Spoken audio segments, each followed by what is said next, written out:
Good evening. Good evening. Welcome to the Living in Utah live question and answer session here Thursday evening. I try to hold this every Thursday at the same time, 8 p.m. Mountain Time. It's just an open forum. You're welcome to ask any kind of questions that you would like, whether you want to talk about the state of Utah, real estate, what's going on in the United States, and if you're joining us from another country, if you have questions about the United States in general, by all means, shoot them. And so pull up a chair, pull up your favorite beverage. Tonight I've got some hot chocolate. This time of year, I really enjoy a good cup of hot chocolate. It is cold outside. The weather, we've had quite a few storms. There was a lot of stories made about the weather, not enough water, dry climate. Well, we have had a very, very wet winter so far. Lots of snow in the mountains, snow on the valley floor, snow in my yard. I woke up this morning to about 2 inches, had to remove that.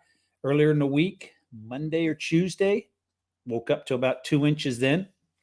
So we have had a wet winter so far, and it started early. We got our first snowfall in the beginning of November, which is more unusual. The ski resorts in general, the rule is they'd like to open for Thanksgiving.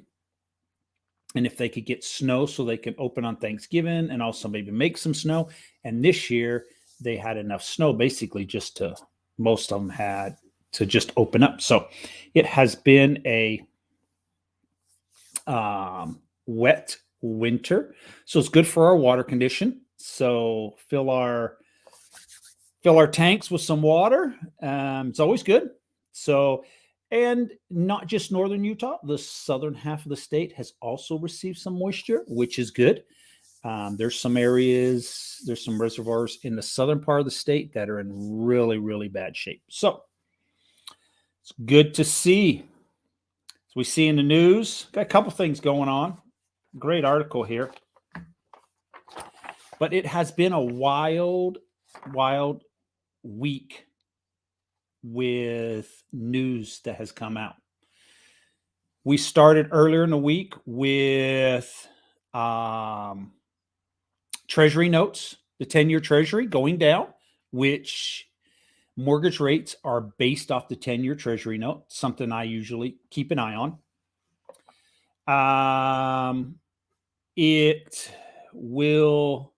So we went from that to yesterday, Federal Reserve raising interest rates 0.5 percentage point, which is lower than what they've done in the past.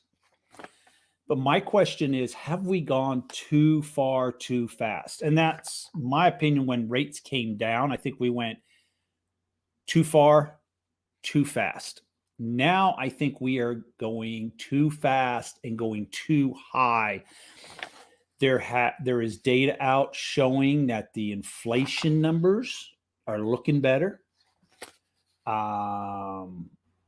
There's quite a bit data out there that possibly, that's the question, are we going too fast, too quickly with the data numbers? So it's a mixed bag of emotions because this morning unemployment numbers were released and they were lower than what was expected, but you have high inflation and possible recessions.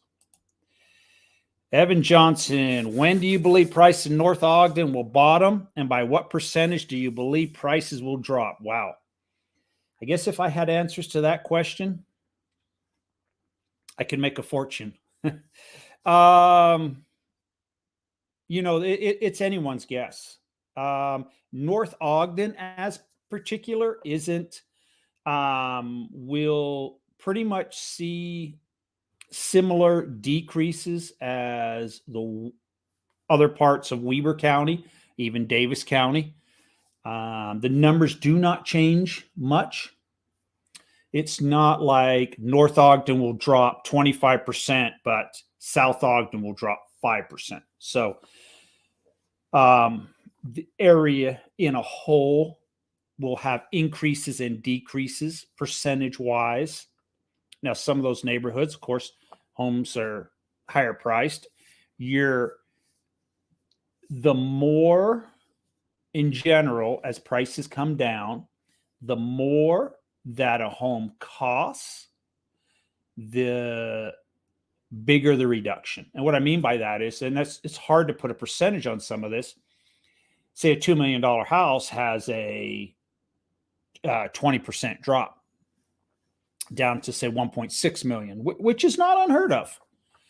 That doesn't mean that a $400,000 home is going to have the same 20% drop. So it's a different market and different buyer pool. So it's way easier to find somebody to purchase a $400,000 home than a $2 million home. So, but no, I don't know. I think we are.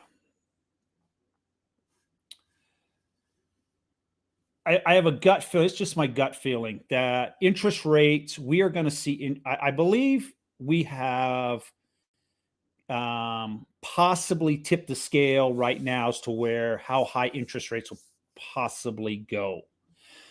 And I say that because some of the data that I'm reading, I think maybe we're turning a corner with some of this, but we are going into a recession.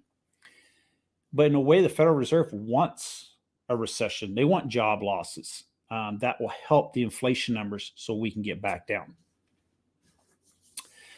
But on the other hand, they've got an economy to run, so it's a juggling act. They don't want it to go too far. So I think at some point here, we're going to have a leveling off on interest rates. There was rumors we're going to go 10, 11, 12%. I'm having a hard time seeing that at the current moment, unless something in the world drastically changes, which could happen. There's a lot going on in the world that could change our economy. Is there another virus due to hit the country? And that could change things. Don't know. Didn't even know what COVID virus was until 2 years ago. Or 2.5 years ago. Before that, I didn't have a clue. And I don't think 3 years ago you could have said to anybody, that there's going to be this virus that comes on our shore and we're going to see record numbers of deaths, people being sick. It's just not in my lifetime I've ever heard of anything like that. So, but I'm not too sure exactly how far down we're going to go. But I think at some point here, we're going to level off here on interest rates. Once we get a level on interest rates. We get wherever that number is, say it's in the 6% range, 7%, it might go up 0.25%, here, there, 0.5%. I think it's going to bring a lot of confidence back into the market, a lot of buyers and a lot of sellers into the market, because we'll be, some of the unknown will be out of the market. We'll be back to a more of a steady number. And that will kind of stabilize the housing market for the most part. Depends, though, on how deep of a recession that we go into. That's also going to determine. Now, if we start seeing massive job losses, then that you could see some serious price dropping. But the economy is, we have high inflation, but we still really have a good, strong economy underneath it. So I don't know if we're going to see huge job losses. There's some big companies that have already announced some job losses, and maybe that's just a little bit of a correction from how busy they were. They're just getting back to a normal level now, because there was a lot of hiring. The economy ramped up so fast over the last 3, 4, 5 years. There was a lot of hiring. So I think some of those companies are just getting back down to pretty much what you consider like a normal level, maybe, of staffing. So it depends where we go with that. But in general, so it is hard to say where we're going to go. There's a lot of variables that go into it. I lost track of what I was going to say on that too. But I think once we can get the economy stabilize a little bit, I don't think you're going to see prices drop much lower beyond wherever that number is at. The other thing that is so, when we look long term, when we're looking to 5 to 10 years down the road, if we continue with just say 6, 7, 8% interest rates, mortgage rates, we will see a supply and demand problem similar to what we saw over the last couple of years, and a couple factors on that. One will be there's a lot of hedge funds, Wall Street money, institutional buyers buying up entry-level homes, turn them into rentals. Those homes, as long as they stay in the rental business, will never hit the market again. So you're taking away supply, constantly taking away supply. And it's staggering, the numbers. The numbers are just crazy. Everybody's got, Amazon, they've got a company that they've created now, and they're getting all kinds of investor money, and they're going out purchasing homes, as many as they can. That's just one. There's dozens, more than dozens, hundreds and hundreds of companies. It's the latest game. Wall Street wants to be in the rental business. So we're going to have a supply and demand issue. The other thing that's going to create a supply and demand is approximately, last number I heard was 75 to 80% of the mortgages out there are at the 3% range. 3%. So what does that do? It makes it very hard to move out of your house.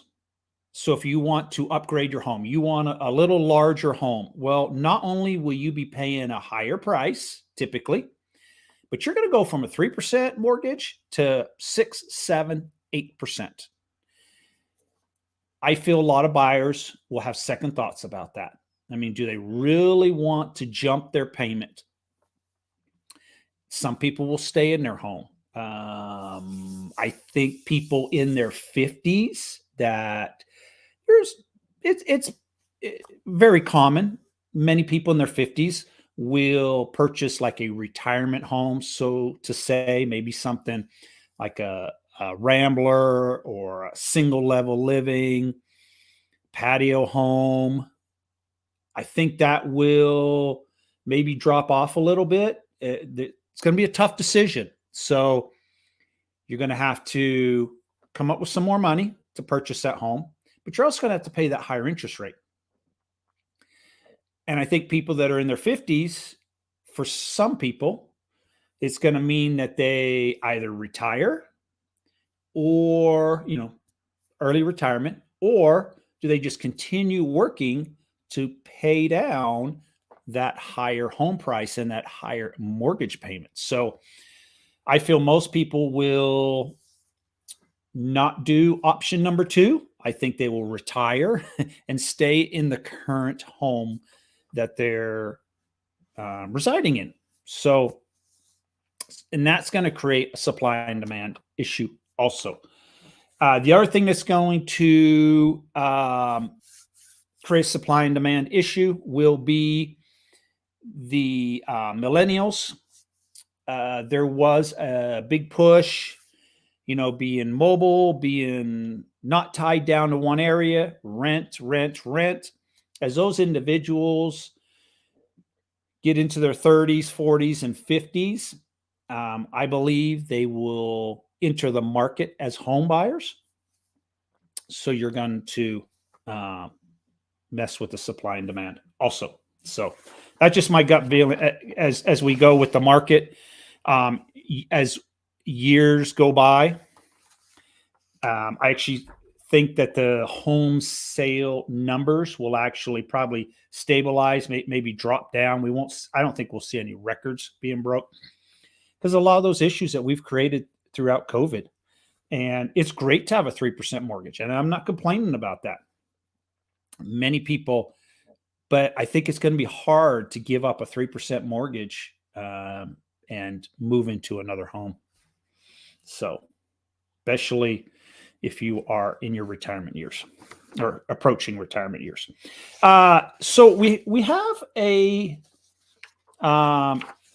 development that is going to start here in 2024 called The Point. And they have released what will be at The Point. And it got the name The Point from, it's the point of the mountain down in Salt Lake City area, Draper, Utah area, where the mountain kind of comes to like a point. Well, currently on the land right now is the Utah State Prison. That's with the old prison, technically. The new prison is west of the airport. This prison has been there for in that location for as long as I remember. That property is being, as we speak, it's being torn down, and they're going to redevelop that land. So you will be able to live at the prison. They're calling it The Point, the prison.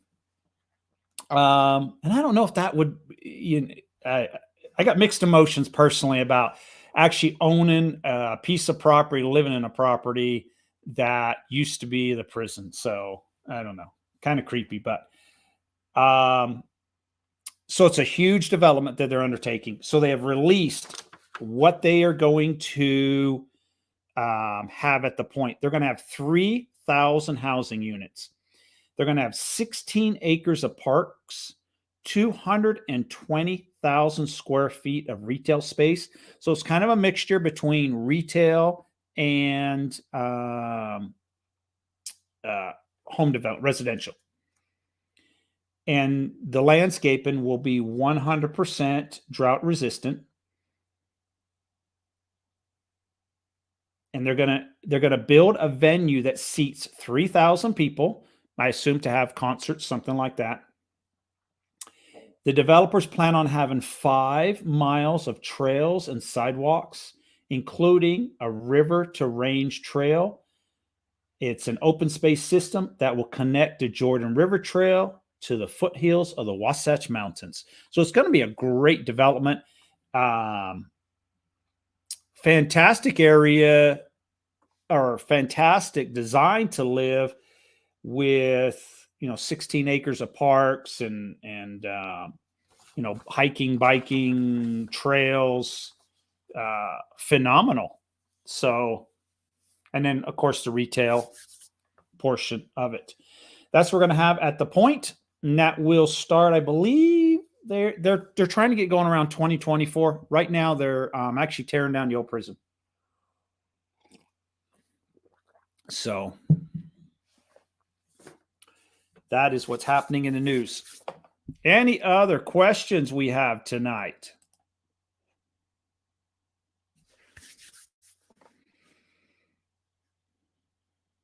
Any others? Then I'm going to call it an evening, and I shall be back next week, and hope everyone has a great weekend. And if I don't see you before Christmas, Merry Christmas and have a Happy New Year. We are expecting some snow here in Utah next week. Not too sure if we will have snow on Christmas Day. I don't think the forecast is quite that far out, but I love snow on Christmas Day. So if any day it snows next week, I want it on Christmas Day. So if everyone has a great weekend, take care, stay safe.